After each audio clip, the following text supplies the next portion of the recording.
You are sitting on your couch, eating a mildly stale bowl of cereal, watching a video of a golden retriever being reunited with its owner, and suddenly your eyes start malfunctioning. They swell up and salty water literally starts leaking out of your face. Why? You aren't physically hurt. You haven't been pepper sprayed. You just felt an emotion so intensely that your body decided to spontaneously generate face puddles. Welcome to the incredibly weird, biologically bizarre world of human crying. We are the only animals on planet Earth that weep emotional tears. Sure, your dog might look devastated when you don't share your food, and an elephant might mourn its dead, but they don't cry salt water over it. We are the exclusive members of the Leaky Face Club. And as pathetic as it might look when you are sobbing over a fictional character's death, this weird little biological quirk is actually a highly evolved survival mechanism. In fact, without our ability to cry, the human race might not even exist today. Sure, your eyes water if you chop an onion or get dust in them, but emotional tears are chemically completely different. Under a microscope, emotional tears are absolutely packed with stress hormones and a natural biological painkiller called leucine and caffeine. When you cry because you were sad, your body is literally purging stress chemicals out of your system while simultaneously injecting you with natural painkillers. You aren't just leaking, you are actively medicating yourself. But why did we evolve this highly specific, chemically complex mechanism in the first place? To understand that, we have to travel back a few 100,000 years to the African savanna. Imagine you're an early hominid. Life is essentially a non-stop, incredibly stressful game of survival where absolutely everything wants to eat you. You have no sharp claws, no thick armor, and you run about as fast as a moderately motivated toddler. Your only real defense mechanism is the people around you, your tribe. Humans survive by sticking together, sharing resources, and helping each other out. Now, let's say you trip over a rock and shatter your ankle, or let's say you just experienced a massive emotional trauma. You are in immense distress, and you desperately need the support and protection of your tribe. If you are almost any other animal on Earth, how do you signal distress? You make noise. You yelp, you howl, you roar, you scream. Vocalizing pain is the universal animal kingdom distress signal. But there is a massive fatal flaw with vocalizing distress when you are a squishy, defenseless, early human living in a prehistoric nightmare world. If you sit in the tall grass screaming at the top of your lungs because you were sad or hurt, you are definitely going to get the attention of your tribe. But you are also going to get the attention of every single saber-toothed cat, dire wolf, and giant predatory bird within a 3-mile radius. Screaming your head off is basically ringing the dinner bell and shouting, "Hey predators, I am currently injured, emotionally compromised, and extremely easy to catch." This created a massive evolutionary bottleneck. Humans needed a way to signal extreme distress to their tribe members who were close by without alerting the apex predators lurking in the distance. We needed a silent distress signal. Enter the emotional tear. Crying is an absolute masterpiece of evolutionary engineering.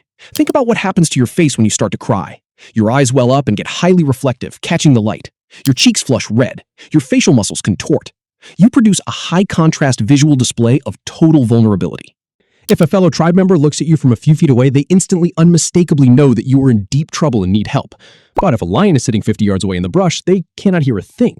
You are sending out a highly specific, localized SOS beacon that only your immediate allies can intercept. You get the empathy without the risk of becoming a mid-afternoon snack. But the genius of crying does not stop at just being a silent alarm. It is also an incredibly potent psychological weapon designed to manipulate the people around you in the absolute best way possible. Humans are hypersocial creatures. Our brains are hardwired to recognize faces and read emotional states. When we see someone crying, it triggers an immediate involuntary response in our own brains. It bypasses our logical thought processes and hits us right in the empathy center. When you see a friend or even a total stranger with tears streaming down their face, it is almost impossible to feel aggressive toward them.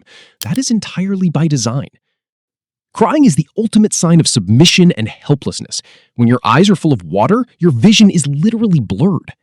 You are visually proving to the person in front of you that you are not a threat. You are essentially saying, I am physically lowering my defenses. I can't even see clearly enough to attack you. I am at your mercy. In response to this extreme display of vulnerability, the brains of the people watching you cry actually undergo a chemical shift.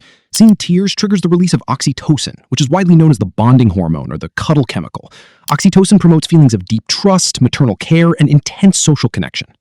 So by crying, you are literally drugging your tribe members with a visual chemical trigger that makes them want to hug you, protect you, and share their mammoth meat with you. This mechanism was the absolute glue that held early human societies together. In a harsh, unforgiving world, a tribe that bonded deeply and cared for its vulnerable members was significantly more likely to survive than a tribe of selfish loners. Tears forced us to care about each other. They took our basic, primitive instincts and elevated them into complex empathy. They helped transform us from scattered groups of terrified apes into a unified cooperative superpower. Crying also acts as a crucial biological pressure valve. As I mentioned, emotional tears are packed with stress chemicals. The physical act of shedding tears, taking those deep, shuddering breaths, and letting it all out actively reverses your body's stress response. It triggers your parasympathetic nervous system, forcing your heart rate to slow down and your muscles to relax. That feeling of exhaustion and mild relief you get after a really good, ugly cry? That is your parasympathetic nervous system finally taking the wheel after your body successfully purged a toxic buildup of cortisol. So, what does this all mean for us today? We do not really have to worry about saber-toothed tigers anymore. Our biggest daily threats are usually slow Wi-Fi, awkward elevator rides, and forgetting our passwords for the 10th time. But our biology has not caught up to our modern reality. We still carry this ancient, silent survival mechanism inside us. When you sit in a movie theater and start bawling because an animated dog got lost, your brain is doing exactly what it was designed to do on the savannah a million years ago. It is processing complex emotional stimuli, purging stress, and signaling to everyone around you that you are a compassionate, empathetic member of the tribe who is worthy of protection and connection. We have stigmatized crying in modern society. We treat it like a sign of weakness, a loss of control, or something to be deeply embarrassed about. We hide in bathroom stalls to do it. We apologize when it happens in front of others. But that is completely backward. Crying is not a glitch in our programming. It is the core feature that made us human. It is the biological proof that we are built to care for one another. It is the silent, salty language of empathy that kept our ancestors alive through the darkest, most terrifying eras of human history. So the next time you feel your eyes welling up, whether it is from a devastating heartbreak, a beautiful piece of music, or just because you are incredibly overwhelmed by the sheer absurdity of human existence, do not fight it. Let the face puddles flow. You are not being weak. You are just executing a flawless, million-year-old survival strategy. And honestly, it is a whole lot better than screaming into the void and getting eaten by a prehistoric cat.